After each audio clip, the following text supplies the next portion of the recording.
to you in our online class on philosophy of artificial intelligence. Okay. এই কোর্সের এই আজকের ক্লাসে আমরা গত ক্লাসে যেখানে শেষ করেছিলাম সেখান থেকে শুরু করব। I suppose গত ক্লাসে আমরা can machines really think এটা আলোচনা করেছি। এরপরে আমরা আজকে আলোচনা করব থ্রি থট এক্সপেরিমেন্ট। থট এক্সপেরিমেন্টটা কিসের উপরে? once again, whether computers could be intelligent in the strong sense. Intelligent in the strong sense means আমরা মানুষেরা যেরকম সেরকম, we follow our knowledge and we create and acquire and generate our knowledge. ওকে, তাহলে artificial system গুলো আমাদের মতো knowledgeable হতে পারবে কিনা, দ্যাট ইজ দ্য কোয়েশ্চেন। কারণ নলেজকে ফলো করাটা এটা ইমপ্লাইড। এই আলোচনাতে আমরা তিনটা থট এক্সপেরিমেন্ট নিয়ে আলোচনা করব। তার আগে মাইন্ড বডি প্রবলেম নিয়ে আমরা খানিকটা আলোচনা করব। তিনটা থট এক্সপেরিমেন্টের মধ্যে একটা হচ্ছে বিহেভিয়ার আর্গুমেন্ট, যেটা সেকেন্ড ইয়ারে তোমরা অলরেডি পড়েছো, জানো। আর একটা হচ্ছে ব্রেইন প্রস্থেসিস এক্সপেরিমেন্ট। এইটা ওই যে তোমাদেরকে আগে একটু বলেছিলাম কোন একটা আলোচনাতে, গ্রাজুয়ালি আমাদের যে ব্রেইনের নিউরন গুলোকে যদি আমরা রিপ্লেস করি, এক সময় যদি একটা বায়োলজিক্যাল হিউম্যান বিং যদি একটা রোবোটিক ব্রেইনে পরিণত হয় এবং সেটাকে যদি ক্রমান্বয়ে রিভার্স করে আনি, তার কনসিয়াসনেস যদি কন্টিনিউ করে, তাহলে কি হবে এইটা। এরপরে হচ্ছে আমরা আরেকটা ইয়ে নিয়ে আলোচনা করব, সেটার সাথে তোমরা পরিচিত, দ্য চাইনিজ রুম আর্গুমেন্ট, জন সার্লের, যেটা নিয়ে আমরা ইতিমধ্যে ডিটেলস আলোচনা করেছি। চাইনিজ রুম আর্গুমেন্টের কিছু অবশিষ্ট আলোচনা আমরা এখানে করব। এই তিনটা থট এক্সপেরিমেন্ট নিয়ে আমরা আলোচনা করব। আচ্ছা, তাহলে before I proceed on, I'd like to ask you, যারা এখানে আমাদের পার্টিসিপেন্ট আছো, any one of you who is not clear about thought experiment, thought experiment জিনিসটা বোঝো না এমন কেউ থাকলে আমাকে কাইন্ডলি বলো।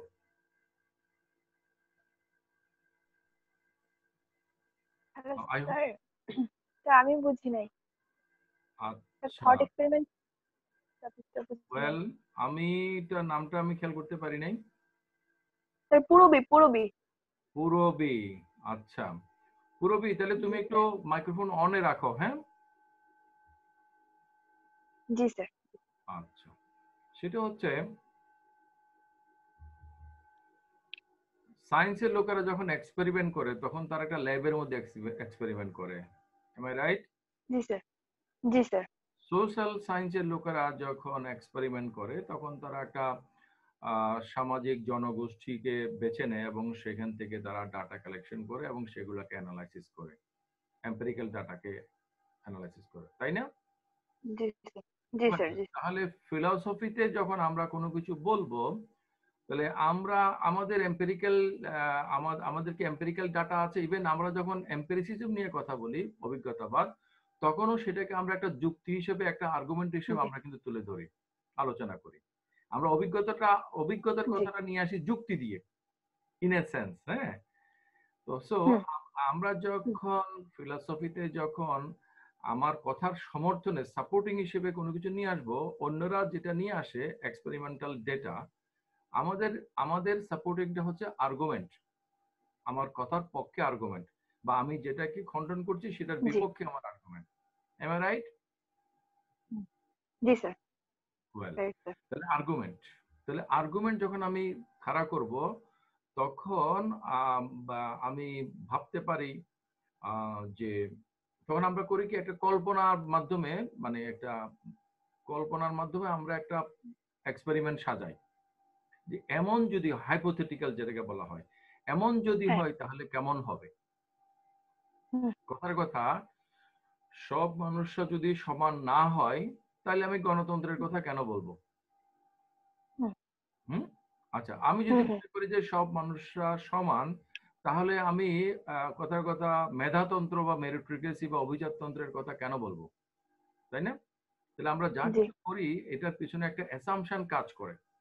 তাহলে আমাদের এই অ্যাসাম্পশনের বিষয়গুলোকে যখন আমরা মানে চেঞ্জ করি যে এমন করলে কি হবে, আচ্ছা আমি আমি আমি আমি let us think about a world যেখানে squares are round, bachelors are married. জি আচ্ছা আমরা যদি জি এরকম একটা চিন্তা করি, আমরা কি চিন্তাটা স্বাচ্ছন্দ্য বোধ করি? না তাহলে তাহলে বোঝা গেল যে উইয়ার্ড এই চিন্তাটা যেহেতু আমরা কেউ নিতে পারছি না, এটার অপোজিটটা, তার মানে এটার অপোজিটটা ফলস। তাহলে দেখা জি যাচ্ছে ল্যাবরেটরির মধ্যে সায়েন্সের লোকেরা যেগুলাকে প্রুফ করে, সোশ্যাল সায়েন্সের লোকেরা বা বিজনেস ফ্যাকাল্টির লোকেরা, বিজনেসের লোকেরা মার্কেট, সোশ্যাল সায়েন্সে সেটা হচ্ছে সোসাইটি। ইন আইদার সিচুয়েশন তারা হুম এম্পিরিক্যাল ডাটাকে অ্যানালাইসিস করে। আমাদের কাছে তো এম্পিরিক্যাল ডাটার ব্যাপার নয়, আমাদের আছে আর্গুমেন্ট। এই আর্গুমেন্টের হুম ভিত্তিতে আমরা কতগুলো মানে হাইপোথেটিক্যাল সিচুয়েশন কল্পনা করি। ওকে, হাইপোথেটিক্যাল সিচুয়েশন যখন আমরা জি কল্পনা করি, কথার কথা এমন একটা দ্বীপ যেখানে কোনো খাবার নাই, সেখানে দেখা গেল যে ক্ষুধার জ্বালায় আহ, লোকেরা, শক্তিশালী লোকেরা দুর্বল লোকদেরকে কেটে খেয়ে ফেলছে। আমরা যেটাকে বলি ক্যানাবেলিজম ইংরেজিতে। তাহলে এই হুম ক্যানাবেলিজম যদি আমরা যদি দেখি, তাহলে এটা থেকে আমরা বুঝতে পারি যে মানুষের আসলে সার্ভাইভিং ইনস্টিংক্ট হচ্ছে সবচেয়ে বড়, মানবতার চেয়েও বড়। আর যদি হুম দেখা যায় যে না, তারা মরে যাচ্ছে কিন্তু তারা কাউকে মেরে ফেলতেছে না, তার মানে আমরা বুঝবো যে মানবতাটাই বড়, সার্ভাইভিং ইনস্টিংক্ট তত বড় নয়, তাই না?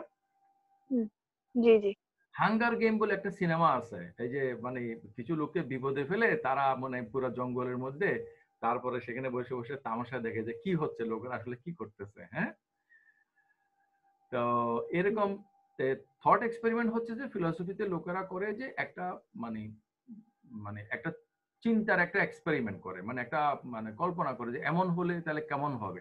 সেই আলোচনার মাধ্যমে আসলে পরিষ্কার হয়ে ওঠে যে আমরা যেটার কথা বলছি সেটার পক্ষের আর্গুমেন্ট কি, বিপক্ষের আর্গুমেন্ট কি, এবং পক্ষের বিপক্ষের আর্গুমেন্ট গুলো পরিষ্কার হওয়ার পরে আমরা একটা মানে ইজিলি একটা সিদ্ধান্ত নিতে পারি। কনক্লুড আচ্ছা আচ্ছা ডিসিশন নিতে পারবো স্যার জি জি জি, যখন আমাদের কাছে কোনো কিছুর পক্ষ বিপক্ষ আর্গুমেন্ট গুলো ক্লিয়ার হবে, তখন it will be easier for তাহলে টু টেক এ জি ডিসিশন। স্যার ডিসিশন নেওয়াটা আমাদের জন্য স্যার সহজ হবে রাইট, ডিসিশন সবাই নেয় কিন্তু মানে মানে রেশনাল ডিসিশন আর কি। হ্যাঁ রেশনাল জি sir thank you sir thank you আচ্ছা, সো তিনটা থট এক্সপেরিমেন্ট আলোচনা করার আগে আমরা একটা বিষয় নিয়ে খানিকটা একটু পর্যালোচনা করব, the mind body relation. Okay, so you know the dualist theories and monist theories. Dualist মানে হলো মাইন্ড বডি দুটাই এক্সিস্ট করে, আর মনিস্ট থিওরি হচ্ছে যে শুধু একটা এক্সিস্ট করে। ওকে, so according to metaphysical idealism, suppose Platoর idealism, হ্যাঁ, অথবা আমরা বলতে পারি হ্যাগেলের আইডিয়ালিজম বা যে আইডিয়ালিজম গুলো আছে, according to idealism ideas are basic, this material world is the phenomenon of the idea. So idealism হচ্ছে একটা monist theory. According to materialism, matter is everything, mind is a byproduct of matter. So materialism is also a monist theory, মানে একটাই entity. ওকে, কিন্তু ডেকার্টের যে theory, যেটাকে আমরা ক্রিয়া প্রতিক্রিয়াবাদ বলি মাইন্ড বডি রিলেশনের ক্ষেত্রে, তাহলে দেখা যাচ্ছে ডেকার্ট হচ্ছে দুই ধরনের সাবস্টেন্সে বিশ্বাস করে। এক ধরনের সাবস্টেন্স হচ্ছে যে বডি, আর এক ধরনের সাবস্টেন্স হচ্ছে মাইন্ড। বডিকে আমরা আইডেন্টিফাই করতে পারি, সেটা একটা স্পেস অকুপাই করে, আর মাইন্ডকে আমরা আইডেন্টিফাই করতে পারি, এটা একটা থট বা থিঙ্কিংকে ইনভলভ করে। সো কার্টেসিয়ান যে ডুয়ালিজম, এটাকে আমরা বলতে পারি সাবস্টেন্স ডুয়ালিজম। আবার হতে পারে যে বস্তুবাদীরা মনে করে যে কারো কেউ কেউ যে বস্তুর দুই ধরনের গুণ আছে, বস্তুর বস্তুগত গুণ, বস্তুর অবস্তুগত গুণ, যেটাকে আমরা বলি প্রপার্টি ডুয়ালিজম। ওকে, এর মধ্যে আবার বার্ট্রান্ড রাসেলের একটা থিওরি আছে নিউট্রাল মনিজম। সেটা হচ্ছে যে মাইন্ড বডি দুইটা আলাদা, তবে দুইটা আলাদা জিনিস একটা জিনিস থেকে আসে নাই। ডেকার্টের মধ্যে এই আলাদা জিনিসগুলো গড তৈরি করেছে, আর বার্ট্রান্ড রাসেলের মতে এগুলা কোনো একটা জিনিস থেকে আসে নাই। মানে একই আননোন জিনিসকে যখন আমি বডি মানে ফিজিক্যাল দিক থেকে দেখতে চাই ইন্দ্রিয়ের মাধ্যমে, তখন এটা বডি। যখন আমি ইন্ট্রোস্পেকশনের মাধ্যমে মাইন্ড দিয়ে দেখতে চাই, তখন সেটা মাইন্ড। হ্যাঁ, মানে এটা মনিজম বলা হচ্ছে যে আসল জিনিসটা একটা, নিউট্রাল বলা হচ্ছে যে যে আসলে এখানে বডি মাইন্ড দুটাই হলো কাউন্টার ব্যালেন্স, কোনোটা কোনোর উপর বেশি শক্তিশালী না। অবশ্য ডেকার্টের মতেও কাউন্টার ব্যালেন্স, কিন্তু ডেকার্টের মধ্যে গড হাইপোথিসিস আছে যেটা রাসেলের মধ্যে নাই। এর মাঝে একটা থিওরি আছে epiphenomenalism, mind is the by product of body, এটা ম্যাটেরিয়ালিজমের একটা ফর্ম। ওকে, এই যে মাইন্ড বডি ব্যাপার, এখানে তাহলে আমাদের ফ্রি উইল এবং কনসাসনেসের ভূমিকাটা গুলা কি, সেগুলো নিয়েও আমরা ফিলসফি অফ মাইন্ডে তোমাদের সাথে আলোচনা করেছি। এখন আমাদের যারা ম্যাটেরিয়ালিস্ট বা বস্তুবাদী, তারা বলতে চাইবে যে আমাদের বিহেভিয়ার যেটা ফিজিক্যাল, এইটা জেনারেট করে আমাদের ব্রেন। ব্রেন হচ্ছে একটা ফিজিক্যাল স্টাফ, সুতরাং রিয়েলিটি হচ্ছে অল ফিজিক্যাল, যেটা আমরা তোমাদেরকে বলেছি B is equal to B, one B is for brain, another B is for behaviour. So এখন এই একটা বিহেভিয়ারের সাথে একটা ব্রেন প্যাটার্ন নাকি একটা ব্রেন স্টেট, তাহলে এক ধরনের আচরণের জন্য একটা ব্রেন একটা সিচুয়েশন, এটা হলো টাইপ আইডেন্টিটি, আর প্রতিটা আচরণের জন্য আলাদা আলাদা ব্রেন স্টেট হচ্ছে token identity. Type token identity পড়ানোর সময় তোমাদেরকে আমি বলেছিলাম যে আমরা যদি কোন একটা বাক্য ধরি, কথার কথা, এই যে তোমরা যে এটা এখানে যেটা দেখতে পাচ্ছ, দ্য মাইন্ড বডি প্রবলেম, এখানে কয়টা অ্যালফাবেট আছে?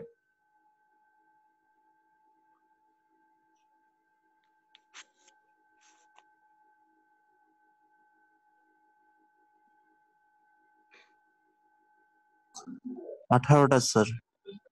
কে বললে? নিক্সন না স্যার, মিরকাত। মিরকাত? জি স্যার। 18টা অ্যালফাবেট আছে। ওকে, তাহলে এই বাক্যটার মধ্যে ফ্রম টোকেন আইডেন্টিটি 18টা alphabet, but from type entity এখানে জিরো আমি 2বার দেখতে পাচ্ছি, তারপরে ই কে 2বার দেখতে পাচ্ছি, তাই না? এম কে 2বার দেখতে পাচ্ছি, তাহলে টাইপ হিসেবে এখানে কয়টা হবে? 15টা। জি স্যার। 15 ধরনের মানে অক্ষর এখানে ব্যবহৃত হয়েছে। তাহলে দ্য মাইন্ড বডি প্রবলেম এই কথাটার মধ্যে টাইপ আইডেন্টিটি হচ্ছে 15, টোকেন আইডেন্টিটি হচ্ছে কত? 18। হয়ে গেল মিরকাত? জি স্যার, 18টা। জি স্যার, হ্যাঁ স্যার, এগুলো পুরাইতে হবে তো। তুমি চিটাঙ্গে নাকি? জি স্যার। বোঝা গেছে তো, কেমনে জানি আমি বুঝতে পারছি তুমি চিটাঙ্গে হবে। একটা কথা বলে না গল্প বলার সময়, হরাল পুরানো হ্যাঁ হ্যাঁ হ্যাঁ, এরকম আলোচনার মধ্যে একটু জোর দিতে হবে তো। অবশ্যই স্যার। ওকে, তো তাহলে আমাদের যে আচরণের সাথে আমাদের ব্রেন স্টেটের সম্পর্ক হচ্ছে আইডেন্টিক্যাল। অ্যাকচুয়ালি আমরা মানে আমাদের ব্রেন, এটা হচ্ছে কাদের কথা? বস্তুবাদীদের কথা। ওকে, জি স্যার। এই কথাগুলো আমরা একটু স্মরণে রাখলাম। এরপরে আমরা ইয়ে করব যে propositional attitudes or intentional attitudes. Okay, এখন আমি মনে করে বললাম যে হ্যাঁ আমার ভালো লাগছে, এটা হলো একটা কথা, প্রপোজিশনাল অ্যাটিটিউড। আমি কিন্তু আসলে আমার ভালো লাগছে কি না ভিতর থেকে, এটা হচ্ছে ইন্টেনশনাল অ্যাটিটিউড। ওকে, জি জি আছে। জি, মিউট করে দিত, আনমিউট করতে একটু সময় লাগে। না না, তুমি স্যার হ্যাঁ, কে জানি বলছিলাম, মেয়ে বলো। আমি আসলে মাইন্ড আর বডির যে কানেকশনটা, ওটা আসলে আমাদের আইডেন্টিক্যাল, এটা বস্তুবাদীরা বলেছে, এটা ক্লিয়ার। হ্যাঁ হ্যাঁ হ্যাঁ, বস্তুবাদীরা বলে যে মাইন্ড বলে কোনো কিছু নয়, যেটা আমরা মাইন্ড বলি এটাও একটা বডি, কারণ আমাদের আচরণগুলো সব বের হয়ে আসে আমাদের ব্রেন থেকে, ব্রেন দ্বারা নিয়ন্ত্রিত, তাই না? জি স্যার, আমি আসলে প্রথম টকিং গুলো মিস করছিলাম তো। আচ্ছা, তাহলে আমরা, অসুবিধা নেই, তোমাকে আমি বুঝিয়ে দিচ্ছি। তাহলে আমাদের আচরণগুলো তো বস্তুগত, তাই না? আমি হাঁটছি, খাচ্ছি, কথা বলছি, এগুলো তো সব তো ম্যাটেরিয়াল। কিন্তু এই ম্যাটেরিয়াল জিনিসগুলো কি মাইন্ড থেকে আসতেছে নাকি আমাদের ব্রেন থেকে আসতেছে? ম্যাটেরিয়ালিস্টটা বলবে যেগুলো তো আমাদের ব্রেন থেকে আসতেছে।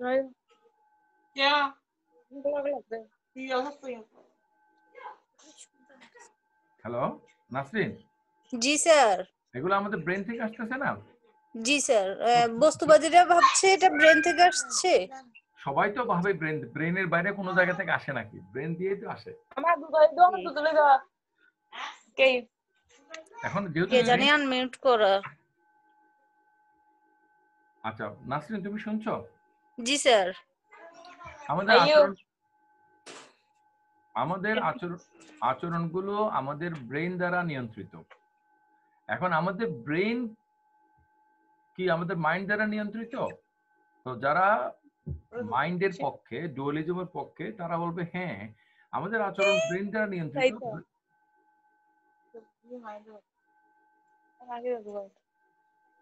স্যার সামওয়ান আনমিউট করা। বুঝতে পারতেছি না, মাঝে মধ্যে ওই পাশ থেকে টকিং আসতেছে, মানে সাউন্ড আসতেছে। মাসুদ, হ্যালো। হ্যাঁ স্যার শুনতেছি। ওই যে কেউ জানি আনমিউট করা, নাসরিন ছাড়া বাকিকে মিউট করে দাও। আচ্ছা, তো নাসরিন, জি স্যার।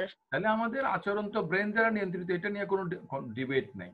কিন্তু আমাদের ব্রেন কেন আমাদেরকে এই কমান্ডটা দেয়, হ্যাঁ, কেন অন্যভাবে দেয় না, এগুলোর জন্য কেউ কেউ বলতে চাচ্ছে আমাদের ব্রেইনের উপর আরেকটা জিনিস আছে, এটা হচ্ছে আমাদের মাইন্ড, যেটা আমাদের ব্রেনটাকে নিয়ন্ত্রণ করে। ব্রেন হচ্ছে একটা অর্গান, আমার হাত পার মতো একটা অর্গান। আবার বস্তুবাদীরা বলছেন না, সেটা না, বরঞ্চ আমাদের ব্রেনই হচ্ছে যে আমাদের সত্তা। আমরা মানে আমাদের ব্রেন। তাহলে ব্রেনটা একটা ফিজিক্যাল স্টাফ না? এটা তো ম্যাটেরিয়াল। জি স্যার, ফিজিক্যাল। তো তাহলে মেটেরিয়ালিজমটা বলছে যে রিয়েলিটি হচ্ছে সব মেটেরিয়াল, এর বাইরে কোনো রিয়েলিটি নাই। ওকে, এই এখন আমাদের ব্রেন যে আমাদের আচরণকে নিয়ন্ত্রণ করে, আমাদের এক একটা আচরণের জন্য সে একটা আলাদা আলাদা কমান্ড দেয় নাকি এক ধরনের আচরণের জন্য একটা কমান্ড দেয়, সেটা বলার জন্য আমরা টাইপ আইডেন্টিটি এবং টোকেন আইডেন্টিটির কথা বলেছি।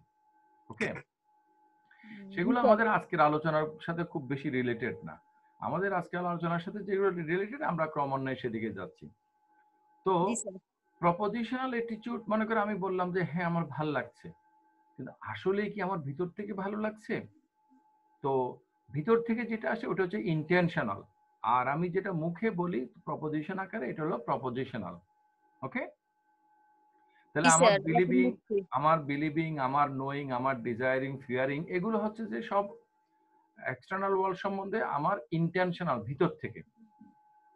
এখন ভিতর থেকে মানে ধরো বস্তুবাদ অনুসারে কোথা থেকে? আমাদের ব্রেন থেকে, তাই না?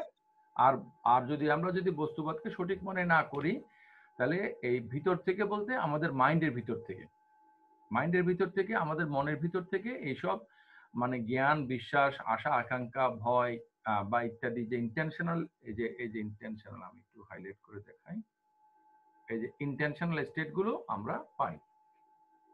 এখন এখানে একটা প্রবলেম আছে। প্রবলেম হচ্ছে যে আমাদের ইন্টেনশন গুলো কিসের সম্পর্কে? আমি নাসরিনের সাথে একটু কানেক্টেড থাকতে চাচ্ছি। জি স্যার, বলুন। আমাদের ইন্টেনশন গুলো, ইন্টেনশন বলতে আমাদের আশা, আকাঙ্ক্ষা, ভয়, জ্ঞান, বিশ্বাস, ভিতরের যে ব্যাপারগুলো, এই ভিতরের ব্যাপারগুলো বাহিরের জগৎ সম্পর্কে না? জি স্যার, আমরা আসলে ভিতরের ব্যাপারগুলো তো বাহিরের জগৎ সম্পর্কে, বাইরের জগৎ সম্পর্কে আমার ভিতরের যে অনুভূতি সেটা, তাই না? জি স্যার। এখন আমার এই ভিতরের অনুভূতিগুলো হচ্ছে যে বাহিরের জগতের সাথে কানেক্টেড এবং ডিপেন্ডেন্ট। বাহিরের জগতে চেঞ্জ হলে আমার মনের জগতে চেঞ্জ হয়, তাই না? জি।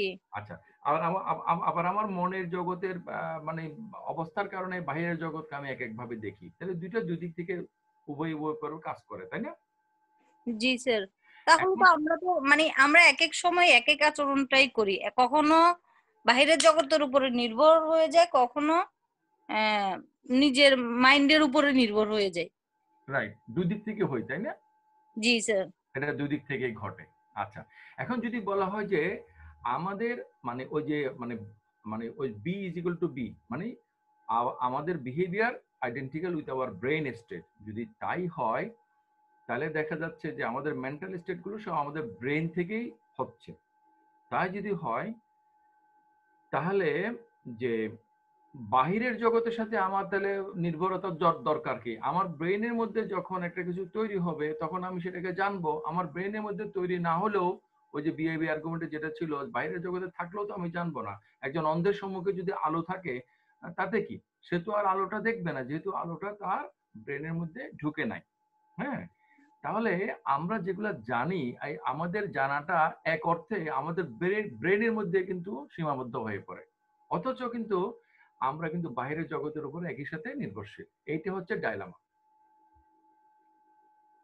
ওকে, তাহলে এইটা সমাধান করার জন্য আমরা এখন ব্রেইন ইন ভ্যাট যে এক্সপেরিমেন্ট আছে সেইটা নিয়ে আলোচনা শুরু করব। বরাবরের মতোই আমি যেভাবে ক্লাস নিয়ে থাকি, আমি যেহেতু 20 মিনিট বলেছি তোমাদের সাথে একটু একটু আলোচনা করেও, I'm giving an interval and asking you to put question. This is Q&A session. ও বাবা, আচ্ছা, তোমরা নাসরিনও মিউট করে দাও, যাদের প্রশ্ন আছে তারা প্রশ্ন করতে পারো, যে এতক্ষণ যা আলোচনা করলাম এই নিয়ে তোমাদের যদি কোনো প্রশ্ন থাকে।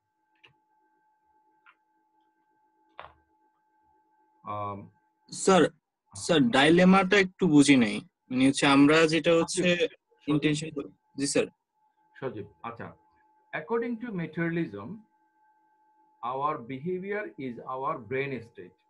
জি sir. So brain and behavior relation is identical. তাহলে whatever happens in my brain I will take it as real. G sir. কারণ আমার ব্রেইনকে রেগুলেট করার জন্য তো আমার মাইন্ড বলে কোনো কিছু নাই, অ্যাকর্ডিং টু ম্যাটেরিয়ালিস্টিক হাইপোথেসিস। বুঝতে পারছি। আচ্ছা, এখন তাহলে এক্সটার্নাল ওয়ার্ল্ডের সাথে আমাদের সম্পর্কটা একটা প্যারাডক্সিক্যাল হলো না, যে মানে from materialist point of view we are dependent on the external world to get the inputs, but whatever input is ready in out there in the external world, it will mean nothing if it doesn't create any brain state within me. Okay, কথাটা যদি উল্টো করে বলি, there is no external resource and input out there, but I feel in my brain state about some input, about some external reality. In that case হ্যাঁ, আমার cognitive কিন্তু ওটাকে কিন্তু মানে বিশ্বাস করবে, ওটাকে অ্যাকসেপ্ট করবে, তাই না? জি স্যার। তাহলে দেখা যাচ্ছে যে মানে আমার কগনিটিভিটি যদি আমার ব্রেইন স্টেট হয় তাহলে আমার এক্সটার্নাল ওয়ার্ল্ডের দরকার কি? আবার এক্সটার্নাল ওয়ার্ল্ড না হলে কিন্তু আমার ব্রেইন স্টেট কিন্তু গুলো তৈরি হচ্ছে না। এই হচ্ছে ডাইলেমাটা আর কি। এই আলোচনা করতে গিয়ে আমরা আসলে বুঝতে পারছি যে আমরা কিন্তু বিআইবি এক্সপেরিমেন্টের মধ্যে নিজেদেরকে ফেলে দিছি, তাই না? এবং তোমাদের জন্য খুব সুবিধা হয়েছে যে তোমরা যেহেতু বিআইবি আর্গুমেন্ট সম্বন্ধে সেকেন্ড ইয়ারে পড়ে ফেলছো, যার কারণে it is very much clear to you, এবং আমরা খুব সংক্ষেপে এটা নিয়ে আলোচনা করব। And anyone's question, question না করলে কিন্তু আমি পাল্টা কোশ্চেন করব, আমি এই যে পার্টিসিপেন্ট লিস্ট ধরে ডাকা শুরু করব। স্যার আমার কোশ্চেন আছে স্যার। দীপা। জি স্যার। স্যার এখানে যে টাইপার টোকেন আইডেন্টিটি নিয়ে বলছে, এটা বুঝি নাই। আচ্ছা, তাহলে এটাকে বুঝতে হবে তোমার ম্যাটেরিয়ালিস্টিক পয়েন্ট অফ ভিউ থেকে। ম্যাটেরিয়ালিস্টিক পয়েন্ট অফ ভিউ থেকে তোমাকে বুঝতে হবে যে ম্যাটেরিয়ালিজম কি বলে। একটু আগে সজীবের সাথে যেটা কথা বললাম, ম্যাটেরিয়ালিজম বলে যে তোমার যত আচরণ আছে এসবগুলো ফিজিক্যাল। এই ফিজিক্যাল আচরণগুলো কন্ট্রোল হয়, জেনারেট হয় তোমার ব্রেন দ্বারা। তোমার ব্রেনটাও physical, so everything is physical.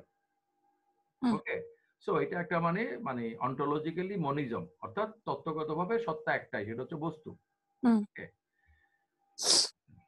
এখন আমাদের এই আচরণগুলো আমাদের ব্রেন দ্বারা নিয়ন্ত্রিত হয়। এখন মানে ওই যে মাইন্ড বডি রিলেশনের ক্ষেত্রে তোমরা পড়ছিলে না যে সমান্তরালবাদ, মাইন্ড বডি দুটাই সমান্তরাল। হ্যাঁ, তো তাহলে এই সমান্তরালটা কে ঠিক করে দিছে? বলতে গড ঠিক করে দিছে। পূর্বস্থাপিত শৃঙ্খলাবাদ পড়ো নাই? প্রি-এস্টাবলিশ হারমোনি মনে আছে? হ্যাঁ, প্রি-এস্টাবলিশ হারমোনি, আই থিংক এটা লাইবনিজের ছিল। রাইট, লাইবনিজ বলছে। কিন্তু কথা হচ্ছে যে তুমি যখনই বলবা pre-established harmony, who has established this, তখন গড হাইপোথিসিসকে নিয়ে আসে। ওকে, তো এটা গড করে দিছে খুব সুবিধা, কিন্তু এটা প্রবলেমটা হচ্ছে যে তুমি একটা প্রবলেমকে সলভ করার জন্য একটা বিগার প্রবলেমকে নিয়ে আসলা, দ্য এক্সিস্টেন্স অফ গড। হুম। তখন গড যদি থাকার প্রমাণটা যদি তোমার কাছে শক্তিশালী না হয়, তাহলে তোমার পুরো জিনিসটাই কলাপস করে। Anyway, তো স্যার টাইপার টোকেন আমি হ্যাঁ টাইপের तुम्हारा बैंड অন্যরা মাইক্রোফোন অফ করে দাও, অন্তত একটু খেয়াল রাখো, সান্ত্বনা কামালটা অন রাখো, সান্ত্বনা কামাল। ওকে, তো এখন আমাদের এই যে আচরণগুলো, এগুলো সব ফিজিক্যাল, এই আচরণগুলো আমাদের ব্রেন দ্বারা নিয়ন্ত্রিত। তাইলে সমান্তরালবাদের মতো যে এই ধরনের হলে এই ধরনের হবে, ব্যাপারটা কি সেভাবে নিয়ন্ত্রিত, নাকি মানে অকেশনালিজম বলে একটা জিনিস আমরা পড়ছিলাম মাইন্ড বডি রিলেশনে, উপলক্ষবাদ। প্রতিটা উপলক্ষে গড মানে ইন্ডিভিজুয়ালি ইন্টারফেয়ার করে। ওকে, আচ্ছা, এখন উপলক্ষবাদ স্যার বুঝি নাই স্যার, এই যে গড, স্যার গডের কথাটা যে বলেন এটা মাইন্ড বুঝি। বডি রিলেশনের ক্ষেত্রে সমান্তরালবাদ বলে একটা জিনিস, যেটা ওই যে প্রি-এস্টাবলিশড হারমোনি, প্যারালালিজম, লাইবনিজ, ওটার মতো আরেকটা থিওরি হলো অকেশনালিজম, যে আমাদের বডিকে প্রতিটা অকেশনে আমাদের মাইন্ড ডিকটেট করে কি করতে হবে, এবং এটা গড এটাকে নিয়ন্ত্রণ করে আমাদের মাইন্ডকে। হ্যাঁ, কারণ আমাদের মাইন্ড আমাদের বডিকে এই ধরনের কমান্ড দেয়, আমাদের মাইন্ড এই ধরনের কমান্ড কেন দেয়, এই কোয়েশ্চেনটার জন্য গডকে নিয়ে আসা হয়েছে। ওকে, আমরা এখন গডকে বাদ দিয়ে যদি আলোচনা করি from materialistic point of view থেকে, আমাদের ব্রেন আমাদেরকে কমান্ড দেয়, এর পিছনে মাইন্ড বলে কোনো কিছু নাই।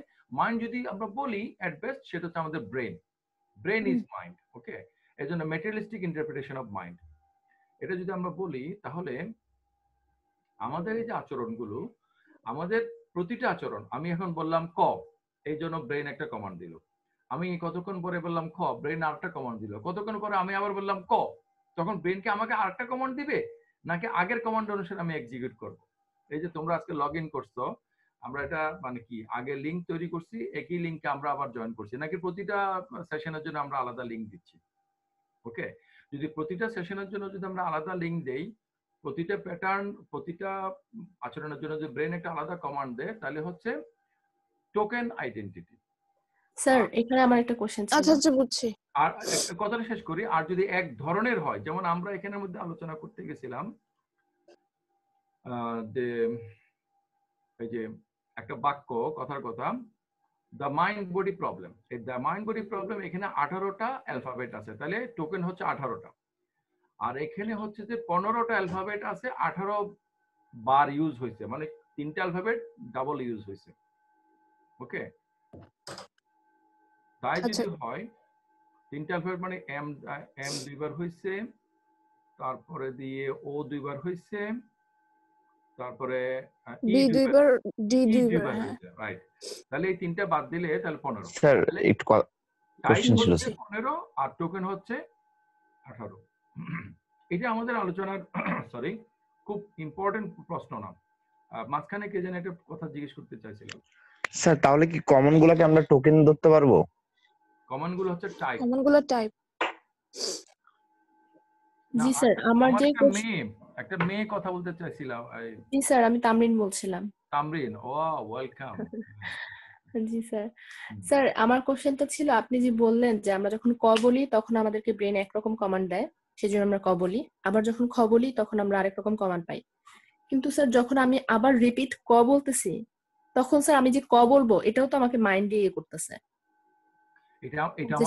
এটা ফিজিক্যালি আমার ব্রেন আমাকে সেই কমান্ডটা দিচ্ছে। তাহলে টাইপ টোকেন আইডেন্টিটি এই আলোচনা করতে গিয়ে আমরা বুঝতে পারলাম, স্যার টাইপ টোকেনে যদি আমরা মানে টাইপ টোকেন ছাড়া যদি চিন্তা করি, তাহলে তো মানে মাইন্ড প্রত্যেকটা জিনিস যখন আমরা রিপিট করলেও কিন্তু মাইন্ড আমাদেরকে সেম জিনিসটাই বারবার করতেছে। হ্যাঁ তামরিন, তুমি তো মানে কি বলে জানি এনগেজ হতে চাইছিলা না আর কি, এইজন্য তোমাকে আমি একটা বকা দেওয়ার কথা বলতে চাইছিলাম, বলবো নাকি? জি স্যার। ফাঁকিবাজি এসকেপিস্ট। হ্যাঁ, আচ্ছা, ফাঁকি দিতে চাইছিলা, কিন্তু তুমি কিন্তু বুঝতেই পারো না যে তুমি একটা জটিল বিষয়ে কথা বলে ফেলছো। জটিল বিষয়টা হচ্ছে টাইপ টোকেন আইডেন্টিটির কথা কেন আসছে। আমরা তো দেখতে পাচ্ছি যে প্রত্যেকটা আবার ক বললে ব্রেন আবার কমান্ড দিচ্ছে, তাই না? প্রত্যেকটা ফিজিওলজিক্যালি ব্রেন কিন্তু সেম ভাবে ইনভলভ হচ্ছে। এখানে দেখা যাচ্ছে যারা বস্তুবোধের কথা বলছে তারাও কিন্তু মানে আমাদের ব্রেন, কথা আমাদের ব্রেন এখন আমাদের আমি খুব ইজি ফিল করতাম যদি আমি তোমাকে বলতাম যে তোমাকে আমি দেখি তোমার সাথে সরাসরি কথা বলে, কারণ ভিজুয়াল জিনিসটা কানেক্টেডনেসকে কিন্তু ইন্টেন্সিফাই করে। কিন্তু আমি যখন অনলাইন ক্লাস নিতে শুরু করলাম, প্রথম আমার মেয়ে সোহানি 3rd ইয়ারে, আমি বললাম, সোহানি তুমি ভিডিও অন করো, তোমাকে আমি দেখি।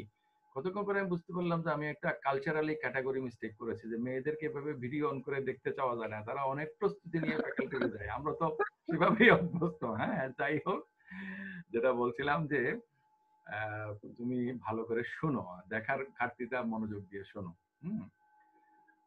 সেটা হচ্ছে যে আমাদের এই যে আমরা এখানের মধ্যে যে দাঁড়াও আবার এটা দেই, আমরা টাইপ টোকেন আইডেন্টিটি বলছি। এই যে আমাদের মানে প্রবলেমটা কি? প্রবলেমটা হচ্ছে যে আমাদের যে ব্রেনের, আমার মাথার, আমি যে হাতে দেখাচ্ছি এটা দেখা যাচ্ছে?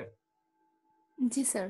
ওকে, এখন আমার ব্রেনের কিছু অংশ যদি কথার কথা কাজ না করে, তখন আমার ব্রেন কিন্তু আবার মানে নিউরোপ্লাস্টিসিটি ইউজ করে সে নতুন করে জেনারেট করবে অন্য কিছু।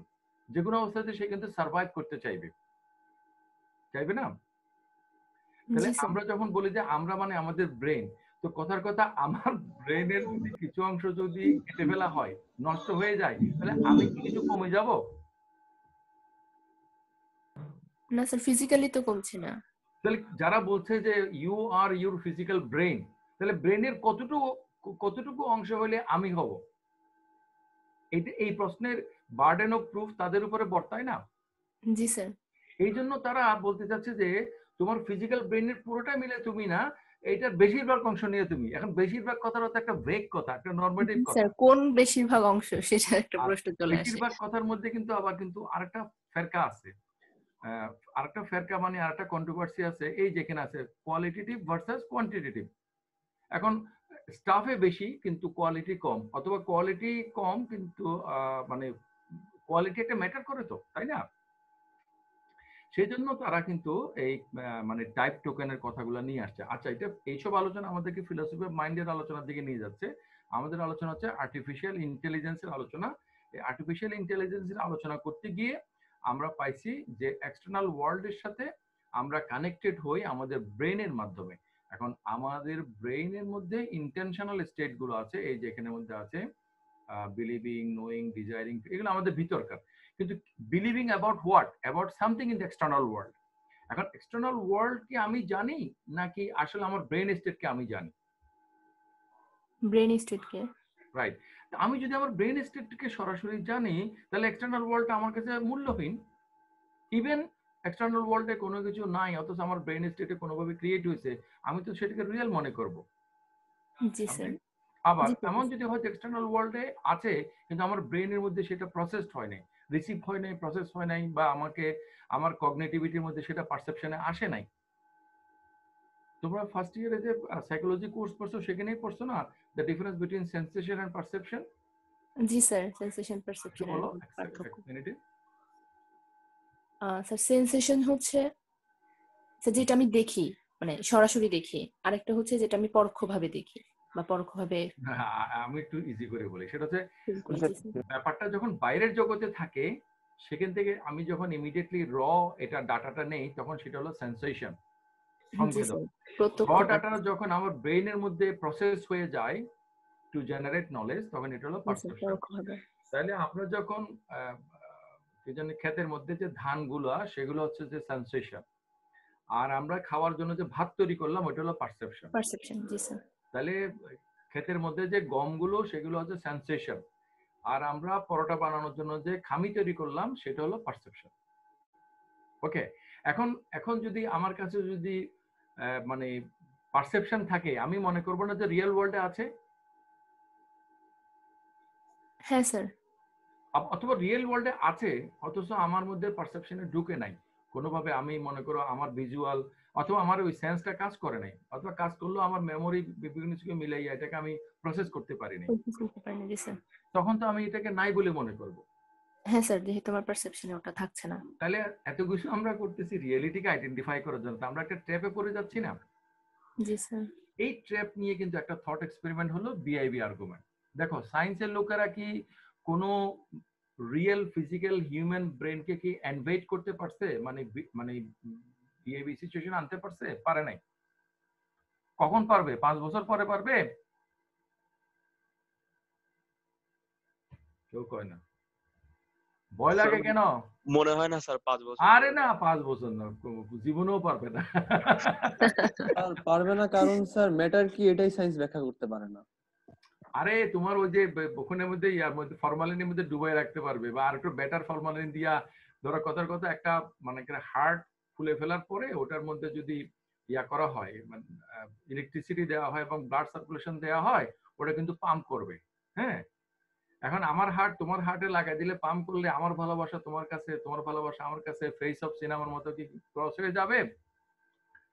স্যার যাওয়ার তো কথা। না, যায় না, যায় না, না স্যার যায় না। সেজন্য কিন্তু বস্তুবাদীদের কথাটা এতটুকু পর্যন্ত ঠিক যে আমাদের ফিজিক্যাল সবকিছু হচ্ছে আমাদের ব্রেন। হ্যাঁ, তো সমস্যাটা তো স্যার এখানেই। জি, সমস্যাটা তো স্যার এখানেই। হ্যাঁ সমস্যা। তুমি তো ঠাকুরগাঁয়ের লোক, আমাদের চিটাঙের লোকেরা কিন্তু সমস্যা বলে না। কেন স্যার? চিটাঙের কে আছে বলে স্যার সমস্যা? আচ্ছা তারা মুখ্য বলে না, তারা বলে আমাদের মুখ্য উদ্দেশ্য হচ্ছে। আচ্ছা, আমরা একটু ফান করলাম। তো বিআইবি আর্গুমেন্ট একটা থট। স্যার তখন আমার ওই যে সজীবকে বুঝাচ্ছিলেন তখন আমার একটা কোশ্চেন ছিল, বাট স্যার পরে আপনি কার কার সাথে যেন আলোচনা করতেছেন আমি প্রশ্নটা সাজাইতেই পারি না, আমি ভুলে গেছি প্রশ্নটা কি ছিল। প্রশ্নটা ভুলে গেছো? হ্যাঁ স্যার, ওই যে মানে ব্রেনে আমরা যা আচ্ছা, ভাবি সেটা হচ্ছে তুমি বাস্তব, এরকম টাইপ প্রশ্নটাকে কিছু। তুমি তামরিন তো বোধহয় না? জি স্যার। তুমি প্রশ্নটাকে ইচ্ছা করে ভুলে গেছো? জি না স্যার, স্যার কথাটা এইটুকু আমি সাজাচ্ছিলাম যে মানে আপনি বলতেছিলেন যে আমাদের ব্রেনে যেটা আমরা ভাবি সেটা হচ্ছে বাস্তব। আচ্ছা, এর পরের অংশটা যেন কিভাবে প্রশ্নটা করব। তোমার প্রতি একটা হেদায়েত আছে, সেটা আগে নাও আর মজাটা পরে নাও। হেদায়েতটা হচ্ছে যে এই যে আমার পাশে কিন্তু কাগজ কলম আছে। আমি একদম কারোর সাথে আমি যেসব সোশ্যাল অন্যান্য কাজগুলো করি টরি, তোমরা হয়তো কিছু কিছু আভাস পাও, তখনও কিন্তু আমি কিন্তু কাগজ কলম নিয়ে বসি। আমি যদি একটা ইন্টারমিডিয়েট পড়া স্টুডেন্টের সাথে কথা বলতে বসি, ছেলে বা মেয়ে, তখনও আমি কাগজ কলম নিয়ে বসি। তোমরা কাগজ কলম নিয়ে বসবা, এটা হচ্ছে তোমাদের প্রতি পরামর্শ। হ্যাঁ, আর মজাটা হচ্ছে যে ইচ্ছা করে কিন্তু ভুলে যাওয়া যায় না। ইচ্ছা করে যে ভুলে যাওয়া যায় না, এটা নিয়ে আমরা একটা সিরিয়াস ফিলোসফি তৈরি করতে পারি, বিশেষ করে মেটাফিজিক্স। সেটা হচ্ছে যেটা হচ্ছে অন্টোলজিক্যালি, এটা হচ্ছে যে রিকোয়ার্ড, মানে it is ontological requirement that you cannot forget willingly. ইচ্ছা করে তুমি ভুল করতে পারো না। তুমি যদি ইচ্ছা করে ভুল করো সেটা ভুলই হবে না, যদি ভুল হয় তাহলে ইচ্ছা করে হবে না। এটা নিয়ে আর কোনো সায়েন্সের এক্সপেরিমেন্ট করার দরকার না, এটা আমরা অন্টোলজিক্যালি বুঝতে পারি। আচ্ছা, তাহলে বিহেভিয়ার আর্গুমেন্ট নিয়ে যে আমরা আলোচনা করছি, থট এক্সপেরিমেন্ট নিয়ে, বরাবরের মধ্যে আমি যেটা বলি যে don't feel inferior, you are superior, but you have to believe that. তোমরা যদি একটা সিনেমা দেখো, সিনেমা মানুষ যেসব কারণে দেখে, সবকিছু উপাদান ওই সিনেমাটার মধ্যে আছে, যার কারণে সবাই ওই সিনেমাটা দেখে বা দেখছে। আই আই আই থিঙ্ক যারা সারাদিন ইন্ডিয়ান সিনেমা দেখে তারা ছাড়া। সেটা হচ্ছে the matrix. The matrix cinema তুমি যদি দেখো, ফার্স্ট পর্বের মধ্যে যখন নিউকে গুলি করে ফেলে দেয় একদম ওই এজেন্ট, তারপরে যখন সে উঠে দাঁড়ায়, তখন ওই সার্ভার থেকে তারা বলে যায় he has began to believe. হ্যাঁ, একটা প্রশ্ন ছিল স্যার, যে বললেন যে ওই যে ভুল জেনে শুনে ভুল হয় না, স্যার আমরা তো অনেক সময় বলি যে তুই জেনে শুনে এটা ভুল কাজটা করছস, তো জেনে শুনে ভুল কাজটা করছে বলতে হবে তখন ভুলটা জেনে শুনে ভুল কাজটা করতে পারে, কিন্তু কাজটা যে ভুল এইটা সে নিজের কাছে নিজে জানছে কিনা। যদি কাজটা ভুল এটা জেনে সে করে থাকে, তাহলে সে মেলাফাইড ইন্টেনশনে সেটা করেছে। কিন্তু তুমি কোনো কিছু ভুলে গেছো, ইউ হ্যাভ ফরগট এনিথিং, আমি ফরগেট কথাটা বলেছি, you have forgot anything but you have forgot it willingly, তাহলে এটা at the very first place forgetting এ হবে না। Okay, I hope Mahfuz yes sir ওই সজীবকে, সরি ইমনকে এই কথাটা একটু ভালো করে বুঝিয়ে দিবা ক্লাসের পরে, এটা তোমার দায়িত্ব। আচ্ছা ওকে ওকে স্যার। ইচ্ছা করে যে ভুল করা যায় না সেটা নিয়ে। Okay sir. তাহলে নিউ যখন উঠে যাচ্ছে তখন তো সেই এখন বিশ্বাস করা শুরু করেছে। So as philosophy students, as philosophers, everyone is philosopher when you think rationally and with argument. don't feel inferior. You are superior, but you have to believe that. বলছি না যে আমার একজন মেয়ে সহকারী থাকবে আর ছেলেগুলোকে আমি নিজেই ঝাঁকাবো আর মেয়েগুলোকে আমার সহকারী ঝাঁকাই দিবে, মানে বালার মধ্যে কিলাই গুলাই দিবে, হ্যাঁ, যাতে করে তাদের হীনমন্যতা বোধ চলে যায়। কারণ আমরা দেখো ফিলোসফিতে এমন বিষয়গুলো নিয়ে আলোচনা করছি, সায়েন্স এখন সেগুলো করে নাই, কখন যে করতে পারবে তার কোনো ঠিক ঠিকানা নাই, আদৌ পারবে কিনা সেটাও জানি না। কিন্তু সেটাকে আমরা চিন্তার মধ্যে নিয়ে এসে এক্সপেরিমেন্টে নিয়ে এসে সেটার বেসিসে আমরা আর্গুমেন্ট ফর্ম করতেছি, যেটা ক্লাসের শুরুর থেকে এই পূরবীর সাথে কথা হলো। হ্যাঁ, তো বিহেভিয়ার আর্গুমেন্ট হচ্ছে সেরকম একটা আর্গুমেন্ট, সেটা তোমরা অলরেডি খুব ভালো করে জানো। তো আমি যখন এনভাইটেড থাকবো, বাই দ্য বাই এনভাইটেড কথাটা বুঝো না এমন কেউ থাকলে আমাকে বলো।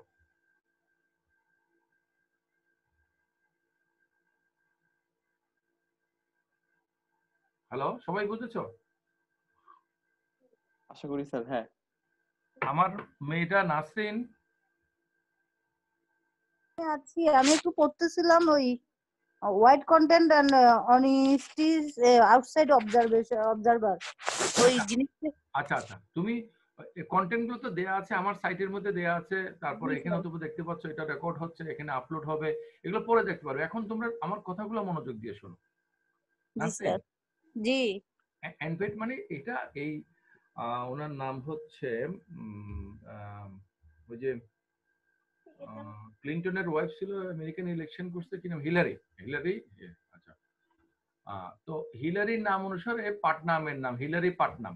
আমি মনে করছিলাম যে হিলারি যেহেতু মেয়ে, পাটনামও বোধহয় মেয়ে কিনা, পরে দেখলাম যে পাটনাম একজন ফিলোসফার, পুরুষ ফিলোসফার। হিলারি পাটনাম যখন এই আর্গুমেন্টটা ফ্রেম করে মিড 20th সেঞ্চুরির দিকে, তখন তো ধরো এই যে লাইফ সায়েন্সের যে বায়োকেমিস্ট্রি, মাইক্রোবায়োলজি, এইসব সাবজেক্টগুলো তো অতটা ডেভেলপ করে নাই। তো ওখানে মধ্যে একটা চিন্তা করা হয়েছে যে আমাদের ব্রেন আমাদের বডি থেকে বিভিন্ন নিউট্রিশন গুলো পায়, অক্সিজেন পায়, খাবার দাবার পায়, আর আমাদের বডি থেকে সেন্স অর্গানের মাধ্যমে সে সেন্সরি ইনপুট গুলো পায়। তাহলে একটা ব্রেনকে আমরা যদি এমন নিউট্রিশনের মধ্যে ভিটামিনের কথা বলা আছে, অ্যাকচুয়ালি ভিটামিন বলতে অল দ্য নিউট্রিশনস, যে নিউট্রিশন গুলো একটা ব্রেন এর জন্য দরকার, এইসব নিউট্রিশন দিয়ে একটা ভর্তি করে যদি ব্রেনটাকে সেখানের মধ্যে ডুবিয়ে রাখা হয়, আমাদের মাথার খুলির মধ্যে যেমন করে ব্রেন আছে সেরকম করে, আর যদি একটা কম্পিউটার থেকে কানেকশন দেওয়ার মতো করে যদি আমাদেরকে যদি ইনপুট গুলো দেওয়া হয়, পারসেপশন গুলো দেওয়া হয়, তাহলে ওই যে এনভেটেড মানে ভিটামিনের মধ্যে ডুবে থাকা, এনভেটেড মানে ভিটামিনের ডুবে থাকা মানে আর্টিফিশিয়ালি বাঁচিয়ে রাখা সেই বায়োলজিক্যাল ব্রেন, সে কি ফিল করবে? সে কি রিয়েলি আমাদের মতো সবকিছু ফিল করবে নাকি করবে না? ম্যাট্রিক্স সিনেমাটা এই কনসেপ্টের উপর তৈরি করা হয়েছে, তোমরা দেখে নিবা, যারা দেখছো তারা বুঝতে পারতেছো। সো কেউ যখন এনভেটেড থাকবে সে একটা সার্কেলের ভিতরে আবদ্ধ থাকার মতো। এখন আমি বাইরে ছিলাম, এখন আমি সার্কেলে ঢুকলাম, আমি বাইরে হাঁটাহাঁটি করছিলাম, এখন ঘরের মধ্যে ঢুকলাম, এটা হলো একটা ব্যাপার। আরটা হলো যে আমি জীবনেই কোনোদিন ওই যে প্লেটোর গুহার রূপকের মতো কোনোদিনও বাইরে যেতে পারিনি, আমি সার্কেলের বাইরে কোনোদিনও যেতে পারিনি। তাহলে আমি যদি এরকম একটা এনভেটেড সিচুয়েশন থাকি, বাইরের জগৎ সম্বন্ধে আমার যদি কোনো ধারণা না থাকে, তাহলে আমি আমার যা কিছু রিয়েল, যা কিছুকে আমি পারসেপশনে পাচ্ছি সেগুলোকে আমি রিয়েল বলে মনে করব, কিন্তু যদিও সেগুলো রিয়েল না, সেগুলো ম্যানিপুলেটেড হতে পারে যে ঘটনাটা নাই কিন্তু আমার মধ্যে তৈরি করা হয়েছে। তাহলে যে অনুভূতিটার কারণে আমি দেখার কথা বলি, দেখার বিষয়টা না থাকা সত্ত্বেও যদি সেই অনুভূতিটা আমার ব্রেনের মধ্যে তৈরি হয়, আমি তো দেখছি বলে মনে করব, এবং তার অপোজিটটা হতে পারে যে দেখার বিষয়টা আছে কিন্তু আমার ব্রেনের মধ্যে তৈরি হয় না, তখন আমি দেখবো না বলে মনে করব। তাহলে দেখা যাচ্ছে এখানে দুইটা পয়েন্ট অফ ভিউ কাজ করছে, একটা হলো ওয়াইড কন্টেন্ট ভিউ, আরটা হলো ন্যারো কন্টেন্ট ভিউ। তাহলে আমি বাহিরেও যেতে পারি, ভিতরেও আসতে পারি। বাহির থেকে যদি আমরা দেখি তখন আমরা বুঝতে পারবো যে এই ব্রেনটা হচ্ছে এনভেটেড। হ্যালো, তাহলে এটা হলো ওয়াইড কন্টেন্ট ভিউ। আর ন্যারো কন্টেন্ট ভিউ হচ্ছে যে internal subjective point of view থেকে সে ভিতর থেকে সে মনে করবে যে তার সবকিছুই real. Okay sir, wide content ভিউটা হচ্ছে আমরা যা আছে তা দেখার চেষ্টা করার পাশাপাশি যা নাই তাও দেখার চেষ্টা করি। এটাই তো মেন পয়েন্টটা। মনে করো নাসরিন, জি তুমি একটা এরিয়ার মধ্যে কনফাইন্ড, এর বাইরে তুমি কোনোদিনও যেতে পারো নাই, মানে ফিজিক্যালি তো যেতে পারো নাই। আমরা মনে হয় আকাশে যেতে না পারলেও আকাশে তো আমরা দেখি, চোখ দিয়ে দেখি না, তারাগুলো দেখি না। জি জি কিন্তু তোমার দেখা শোনা, তোমার যত ফিজিক্যাল ক্যাপাসিটি আছে সব কিছুর একটা লিমিটেশন আছে। এই লিমিটেশনের বাইরে যে একটা আরো ওয়ার্ল্ড আছে, জি সেটা স্যার, তুমি কিভাবে জানবা? এটা তো মানে এটা এক ধরনের থিঙ্কিং, না, মানে তোমার যদি একটা এরিয়ার বাইরে তোমার মানে কোনো অ্যাক্সেস না থাকে, তো এরিয়ার বাইরে যে আরো ওয়ার্ল্ড আছে সেটা তুমি জানবা কিভাবে? জানবো না, বাট কল্পনা করতে পারি আর কি। জি স্যার। কল্পনাটা কেন করবা? স্যার আমরা করতেছি না এখন যে ইউনিভার্স, ওই যে বিশাল ইউনিভার্সের কথা, হ্যাঁ ডাইনামিক। ইমন, হ্যাঁ তুমি স্যার। কিন্তু একটা মানে সিরিয়াস ফিলোসফির কথা বলছো, আমি তোমাকে বুঝাই দিচ্ছি। সেটা হচ্ছে যে ওই যে কল্পনার কথা বললে না, স্যার কল্পনা কিন্তু অনুমান, কল্পনা, ধারণা, বিশ্বাস, এগুলো কিন্তু অন্যান্য প্রাণীরাও করে। যে আমরা ঘন্টা বাজালে যে খাবার দিবে, এগুলো বিশ্বাস। কল্পনাটা কি সেন্সেশন পারসেপশনে পড়ে? তারও ঊর্ধ্বে, বিয়ন্ডে। ইভেন স্যার মৌমাছিরাও কিন্তু স্যার অঙ্ক করতে পারে। আচ্ছা, এটা হলো এভাবে কল্পনা করে। কিন্তু মানুষের যে কল্পনা শক্তি, যেটাকে আমরা ফিলোসফিক্যাল ভাষায় বলি ইনফারেন্স অর আর্গুমেন্টেশন, এটা কিন্তু অনেক বেশি শার্প, অনেক বেশি শক্তিশালী। তাহলে আমার কল্পনার মাধ্যমে আমি একটা সার্কেলের মধ্যে আবদ্ধ থাকলো, আমি যদি ওই সার্কেলের বাইরে নিজেকে নিয়ে যেতে পারি, মানে ফিজিক্যালি নিতে না পারলেও আমি যদি আমার কল্পনার মাধ্যমে আমরা যেটা বলি যে আমার এপিস্টেমিক ক্যাপাসিটি দিয়ে আমি যদি আমাকে যদি ওই সার্কেলের বাইরে নিতে পারি, এবং ওই সার্কেলকে যদি আমি একটা অমনিশন ভিউ থেকে দেখি, বার্ডস আই ভিউ থেকে দেখি, তাইলে কিন্তু আমার সীমাবদ্ধতা এবং আমার অসুবিধাগুলো আমি বুঝতে পারার কথা।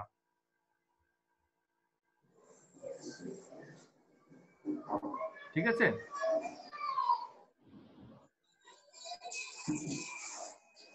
হ্যালো,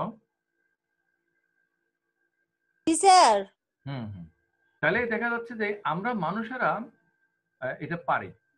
এখন এনভেটেড যে ব্রেইনটা আছে, সে এনভেটেড সেটা মনে করবে, নাকি সে নিজেকে রিয়েল, মুক্ত, আমাদের মতো স্বাধীন বলে মনে করবে?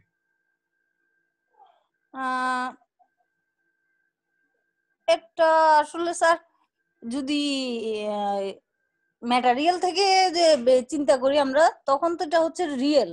Right right Nasrin, very very nice, thank you. সে কিন্তু নিজেকে রিয়েল মনে করবে।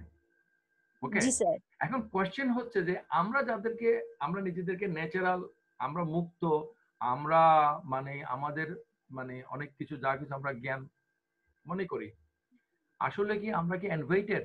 আসলে কি এলিয়েন কোন সিভিলাইজেশন আমাদেরকে সিমুলেট করে রাখছে? না স্যার, আমরা যতই কল্পনা করি বা যাই কিছু করি,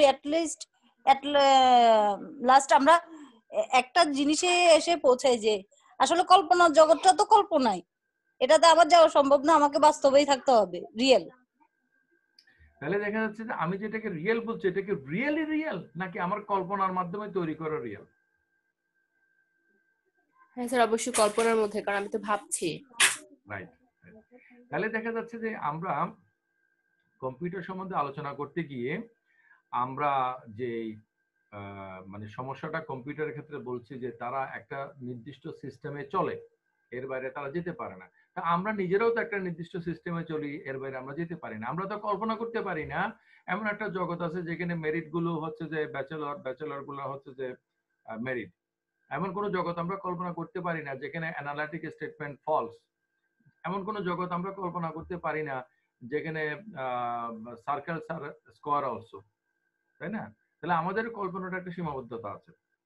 আচ্ছা, তাহলে বিএবি এক্সপেরিমেন্টের মাধ্যমে আমরা পাইলাম সেটা হচ্ছে যে আমরা যে স্ট্যান্ডার্ডটা আরোপ করতেছি for artificial entities to be intelligent, সেই স্ট্যান্ডার্ডটা কিন্তু আমাদেরকেও ইনভলভ করে এটা। আচ্ছা, আরেকটা জিনিস আমি জিজ্ঞেস করতে চাই তোমাদেরকে, এনভেটেড যে আছে সে কি ইন্ট্রিনজিক এক্সপেরিয়েন্স পাবে? তার কি কোয়ালিয়া ফিল হবে? তার কি কোয়ালিয়া থাকবে?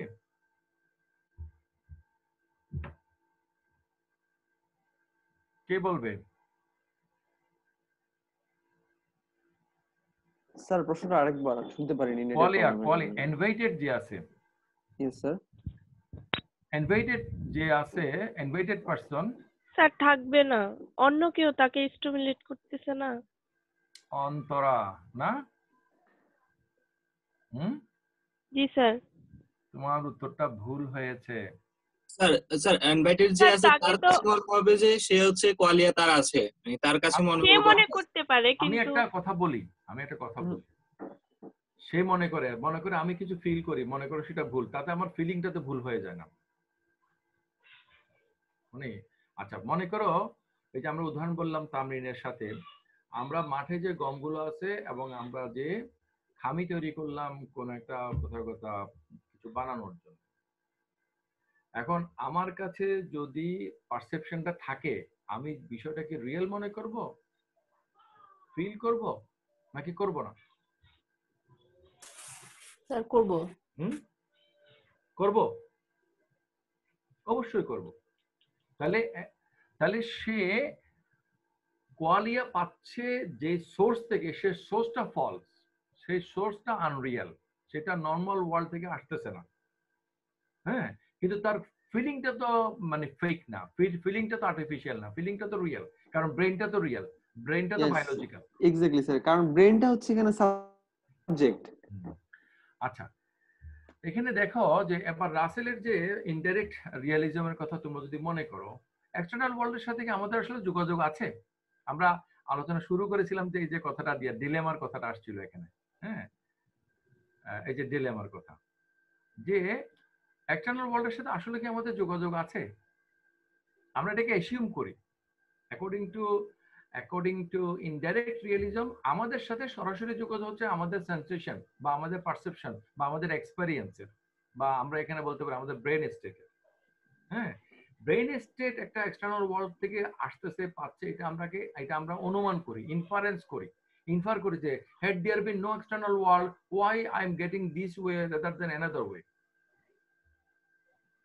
এটা আমাদের অনুমান। হ্যাঁ স্যার, আমরা বর্ণনা করতে পারি যে বাইরের পৃথিবীটা কেমন, সেটা একমাত্র আমাদের সাবজেক্টিভ এক্সপেরিয়েন্সের দ্বারা, কিন্তু অ্যাকচুয়ালি কি রকম এটা আমরা আসলে ব্যাখ্যা করতে পারি না।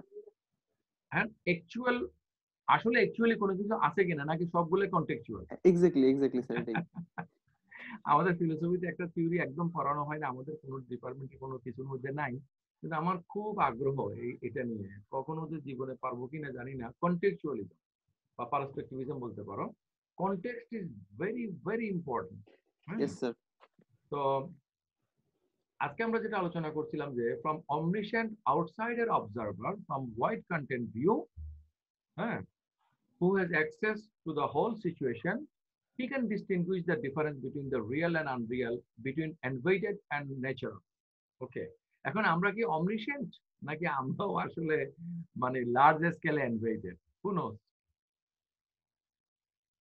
So this is for today. আমি ভাবছিলাম যে ডিএবি আর্গুমেন্ট যেহেতু আমাদের জানা আছে, এটা নিয়ে আমাদের বেশি সময় লাগবে না, আমরা খুব দ্রুত এই ব্রেন প্রসেসিস আর্গুমেন্টে চলে যেতে পারবো। এখন দেখা যাচ্ছে সেটা পারবো না। আমাদের পরবর্তী ক্লাসে ডে আফটার টুমরো হোপফুলি সেখানে আমরা ব্রেন প্রসেসিস এক্সপেরিমেন্ট বা আর্গুমেন্ট নিয়ে হান্স মোরাভিক ভার্সেস জন সার্লির যে ডিবেট, সেইটা আমরা এক্সপ্লোর করব। I have 5 minutes more for this class, and I would like to have some talks with you. If you have some questions, you can raise it. Anyone?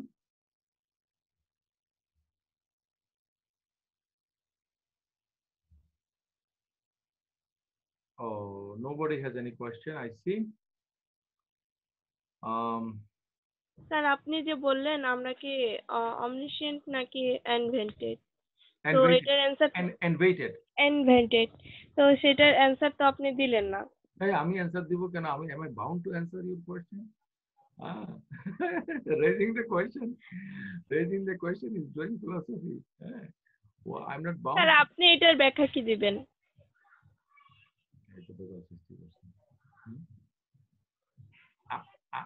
আমি এটার ব্যাখ্যা দিব যে মানে আওয়ার লাস্ট রিসোর্ট, মানে আমাদের শেষ অবলম্বন হচ্ছে আমাদের বিশ্বাস, ইন্টেনশনালিটি।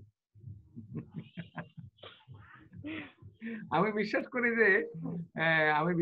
যে আমি রিয়েল। ওকে, ইট স্যাটিসফাই মি। ওকে ওকে, স্যার তাহলে তো একজন ইনভাইটেডও বিশ্বাস করতে পারে যে সে রিয়েল। Exactly exactly. এই কথাটা কি বললে সজীব? সে তো বিশ্বাসই করে স্যার রিয়েল। শোনো সজীব বা সবাই শুনো, সেটা হচ্ছে যে আমাদের এখনকার সময়ে খুব ব্যাপকভাবে প্রচলিত এখন যে ডিবেট, আস্তিকতা বনাম নাস্তিকতা, এগুলো নিয়ে একটা লেভেল প্লেইং ফিল্ডে সমানভাবে জিনিসটাকে একাডেমিক ভাবে আলোচনা করার জন্য আমি একটা সেন্টার করেছি, মুক্ত বুদ্ধি চর্চা কেন্দ্র, freethoughts.দর্শন.com, এটা হলো সাইট। ওকে, তো এখানে আমি আমার লেখার জোগাড় দিয়েছি, প্রায় সময় আমি বলে টলি। আমি আস্তিক, আমার একটা পজিশন আছে, কিন্তু অ্যাজ এ ফিলসফার আমার পজিশনটা হচ্ছে যে this is my position and this is the arguments that I stand for.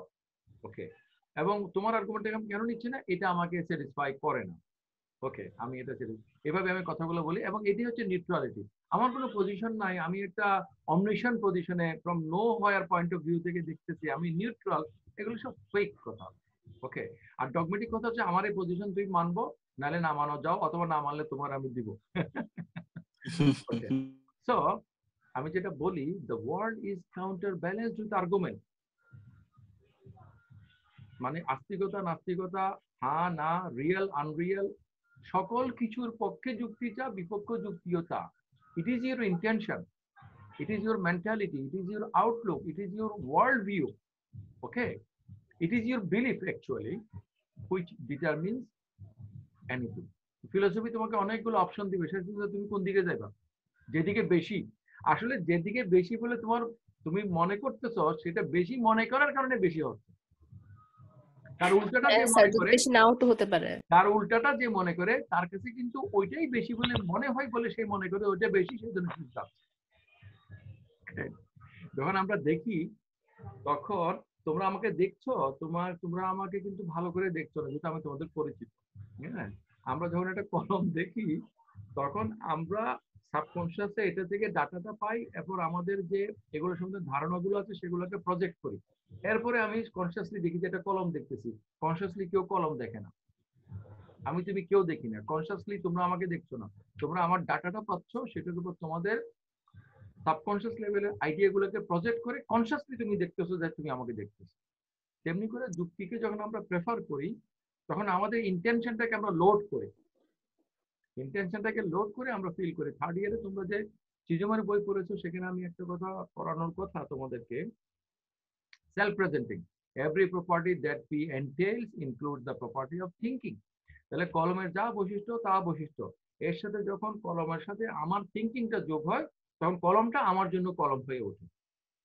ওকে, এখন আমার জন্য কলম হয়ে ওঠার আগে কলমটা কি ছিল, এই কোয়েশ্চেনে গিয়ে বাস্তববাদীরা বলে যে তখনও সেটা কলম ছিল, কেউ কেউ বলে যে না, তখন এটা কোনো কিছু ছিল না। হ্যাঁ, যাই হোক, সেগুলো নিয়ে আমরা আরো ডিটেলস পর আলোচনা করতে পারবো। তাহলে আমি মনে করি অন্তরার প্রশ্নের উত্তর হচ্ছে যে আসলে আমরা রিয়েল, এবং এই মনে করার পক্ষে আমার কাছে কনক্লুসিভ কোনো প্রমাণ নাই, তবে সাফিসিয়েন্ট প্রমাণ আছে। Remember the difference between conclusive and sufficient. Okay, এখন কোনটা সাফিসিয়েন্ট, যেটা আমাকে স্যাটিসফাই করে সেটাই আমার জন্য। এই ক্ষেত্রে হচ্ছে যেটা আমাকে স্যাটিসফাই করে বা হচ্ছে যেটাকে আমি বেশি বলবো, সেটা সেজন্য বেশি হবে না, আর যেটা স্বয়ং বেশি এই জন্য বেশি। আমি বিশ্বাস করি যে ওটা বেশি বলে আমি এটাকে বেশি বলছি, আসলে ওটাকে আমি বেশি বলে দেখতে চাই বলে কনসিয়াসলি আমার কাছে এটা বেশি বলে মনে হয়, সেজন্য আমি আই গো ফর দ্যাট। যেটাকে আমি বেশি বলছি, ওটা কি বেশি হবে, এটা হচ্ছে যে মানে পুরো ইন্ডিভিজুয়াল আমার, এবং এটাই কিন্তু ন্যায় বিচার। না স্যার, আমার কোশ্চেনটা হচ্ছে যেটাকে আমি বিশ্বাস তার কাছে, তাই না স্যার? এটাই ন্যায় বিচার, কারণ আমার জ্ঞান তো আমার। এখন মনে করো something is true, but I am unable to receive it and you are imposing it on me, তাহলে তো তুমি আমার উপরে একটা কি করতেছো, লাকি গ্যাস চাপাই দিচ্ছ, একটা ডগমেটিক জিনিস চাপাই দিচ্ছ। আমাকে তো আমার মতো করে সেটাকে হজম করতে হবে। আমার কথা হচ্ছে মানে কোনো কিছু কি হচ্ছে স্বয়ং বেশি হতে পারে না, নাকি আমি বলার পরে ওটা বেশি হবে বা আমি বলার পরে ওটা কম হবে? কিভাবে স্বয়ং কোনো কিছু, তুমি মনে করো তুমি সজীব, তুমি একটা কগনিটিভ এজেন্ট, তুমি নাই, তুমি না থাকলে তোমার জগতে কি কি থাকবে বলো? আমি না থাকলে তো আমার জগৎ নাই। তুমি না থাকলে তোমার জগতেই থাকবে না, এবং তোমার জগতে যা কিছু আছে তুমি হচ্ছে সেটা সেন্টার। এই জন্য আমার মেয়ে ছোটটা যখন আরো ছোট ছিল ইন্টারে পড়ে, আমার মেয়ে ছোটটাকে আমি দাঁড় করে দিয়ে বললাম যে আমার কথাটা শোনো, ক্যামেরার পিছনে দাঁড়াও, আমি তোমাকে একটা কথা বলতেছি, তুমি এটা শোনো। তখন আমি একটা বক্তৃতা রেকর্ড করেছি, মানে অনেকটা গায়ের জোরে মনের জোরে, কগনিটিভ সেন্ট্রালিটি। তো আমি যেহেতু আমার আইডিয়াগুলো লিখি না, অবশ্য আজকে আমি একটা আলোচনা করতে যাচ্ছি, আর লিখি না বা কোথাও প্রেজেন্ট করি না, সেজন্য সেগুলো হয়তো আমাদের একাডেমিক ফিল্ডে মানে জানা, মানে খুব মানে এগুলো জানাশোনা নাই। কিন্তু cognitivity is centrality. Every human being is a centre. জগতের মধ্যে কোনো ফিজিক্যাল সেন্টার নাই, এটা আমরা সায়েন্টিফিক্যালি জানি। কিন্তু কগনিটিভলি যতগুলো মানুষ আছে, সাপোজ যতগুলো কগনিটিভ এজেন্ট আছে ততগুলো সেন্টার আছে। সজীবের জগতে সজীব হচ্ছে সেন্টার। এই সেন্টারের আশেপাশে তার ঘরের লোকেরা, তার পাড়া প্রতিবেশী, আমরা হয়তো জোরে দাঁড়ে আছি। জি স্যার, এটা তো বুঝতে পারছি। আমার প্রশ্নটা ওই জায়গায় না, মানে কগনিটিভলি হচ্ছে যে আমার কাছে জ্ঞান হবে কি হবে না ওটা না, মানে যেটা বস্তু ওটা বস্তু কি স্বয়ং কি কম বেশি বা কোনো কিছু হতে পারবে কিনা ওটা জানতে চাচ্ছিলাম আর কি। কেন তুমি লকের মুখ্য গুণ গণগুণ পড়ো, সেটাকে বার্কলি কিভাবে খণ্ডন করছে। পিঁপড়ার কাছে এই কাগজটা পিঁপড়ার কাছে মানে মানে কি বলবো 6 ইঞ্চি পুরো লোহার পাতের চেয়েও শক্ত, আর আমার কাছে এটা নরম, আই ক্যান ব্যান্ড ইট। তাহলে এটা কি শক্ত নাকি নরম? আচ্ছা, তো থ্যাংক ইউ ভেরি মাচ, অনেক সুন্দর আলোচনা হলো। See you day after tomorrow. Thank you sir. Thank you sir. আসসালামু আলাইকুম।